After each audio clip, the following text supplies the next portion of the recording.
दोस्तों, स्वागत है आपका आज 20 फरवरी 2026 की सबसे बड़ी और ताजा खबरों में, जहां आपको मिलेंगी सिर्फ काम की दमदार और सीधी खबरें बिना किसी फालतू बात के। वीडियो शुरू करने से पहले एक छोटा सा जीके सवाल। भारत में मौसम विभाग यानी आईएमडी की स्थापना किस वर्ष हुई थी?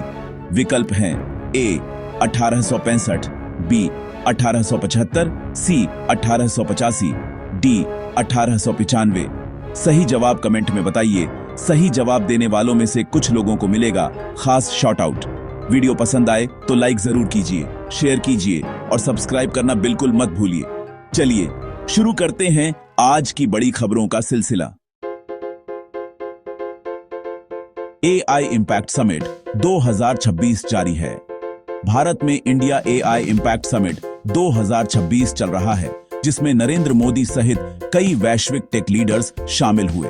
इस समिट में आर्टिफिशियल इंटेलिजेंस को आम लोगों तक पहुंचाने, डिजिटल इंफ्रास्ट्रक्चर मजबूत करने और स्टार्टअप इकोसिस्टम को बढ़ावा देने पर जोर दिया गया। प्रधानमंत्री ने एआई को भारत की नई विकास क्रांति बताया और कहा कि इसका फायदा गांव से लेकर ग्लोबल मार्केट तक पहुंचेगा। टेक सेक्टर के लिए इसे बड़ा मोड़ माना जा रहा है। बढ़ते हैं अगली खबर की तरफ। मौसम अपडेट। इंडिया मीटियोरोलॉजिकल डिपार्टमेंट यानी आईएमडी ने 20 से 24 फरवरी तक देश के कई हिस्सों में बारिश, तेज हवाओं और आंधी का अलर्ट जारी किया है। उत्तर भारत में बादल और हल्की से मध्यम बारिश की संभावना जताई गई है, जबकि कुछ इलाकों में ओलावृष्टि भी हो सकती है। किसानों को सतर्क रहने की सलाह दी गई है। तापमान में गिरावट के संकेत हैं, जिससे ठंड एक बार फिर महसूस हो सकती है। बढ़ते हैं अगली खबर की तरफ। ग्रेटर नोएडा में बड़ा निवेश। योटा डेटा सर्विसेज ने ग्रेटर नोएडा में एशिया पैसिफिक के सबसे बड़े एआई कंप्यूटिंग इंफ्रास्ट्रक्चर के लिए $2 बिलियन निवेश की घोषणा की है। यह प्रोजेक्ट भारत को ग्लोबल डेटा और एआई हब बनाने की दिशा में बड़ा कदम माना जा रहा है। इससे हजारों रोजगार के अवसर पैदा होने की उम्मीद है और cloud of high performance computing sector को मजबूती मिलेगी। बढ़ते हैं अगली खबर की तरफ।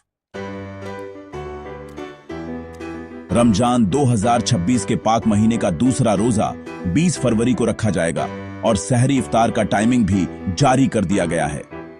देश के अलग अलग शहरों में चांद के हिसाब से समय तय किया गया है।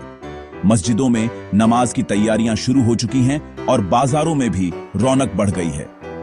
प्रशासन ने भी शांति और सुरक्षा के लिए खास इंतजाम किए हैं, ताकि त्योहार एकदम सौहार्दपूर्ण माहौल में मनाया जा सके।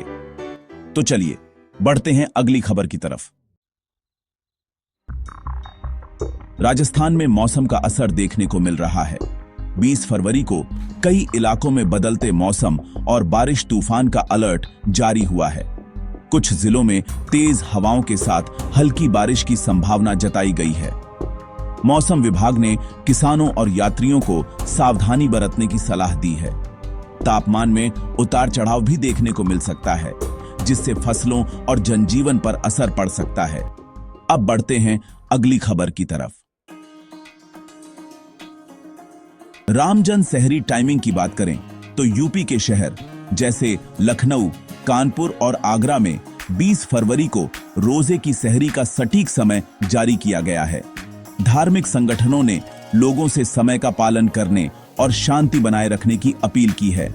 बाजारों में इफ्तार से जुड़ी खरीदारी भी तेज हो गई है और प्रशासन ने ट्रैफिक व सुरक्षा व्यवस्था को मजबूत किया है, ताकि किसी तरह की परेशानी न हो। तो चलिए बढ़ते हैं अगली खबर की तरफ। मध्य प्रदेश में मौसम अलर्ट है। 20 फरवरी को कई जिलों में बारिश और कुछ जगहों पर ओलावृष्टि की संभावना जताई गई है। मौसम विभाग ने कहा है कि पश्चिमी विक्षोभ के कारण मौसम में बदलाव हो रहा है। किसानों को फसल सुरक्षित रखने की सलाह दी गई है। ठंडी हवाओं के कारण तापमान में गिरावट दर्ज की जा सकती है, जिससे लोगों को हल्की ठंड दोबारा महसूस हो सकती है। बढ़ते हैं अगली खबर की तरफ। बिहार में रमजान इफ्तार टाइमिंग जारी कर दी गई है। पटना समेत कई शहरों में रमजान के रोजे की सहरी और इफ्तार का समय अब उपलब्ध है। मस्जिदों में नमाज की तैयारियां तेज हैं और बाजारों में भीड़ बढ़ने लगी है। प्रशासन ने सुरक्षा व्यवस्था कड़ी करने और बिजली पानी की सप्लाई सुचारू रखने के निर्देश दिए हैं ताकि त्योहार के दौरान किसी तरह की असुविधा न हो। बढ़ते हैं अगली खबर की तरफ। देश भर में मौसम का विस्तृत पूर्वानुमान है। 20 फरवरी को उत्तर भारत से लेकर दक्षिणी राज्यों तक मौसम में बदलाव के संकेत हैं। कई हिस्सों में बादल छाए रहने और रुक रुक कर बारिश की संभावना है।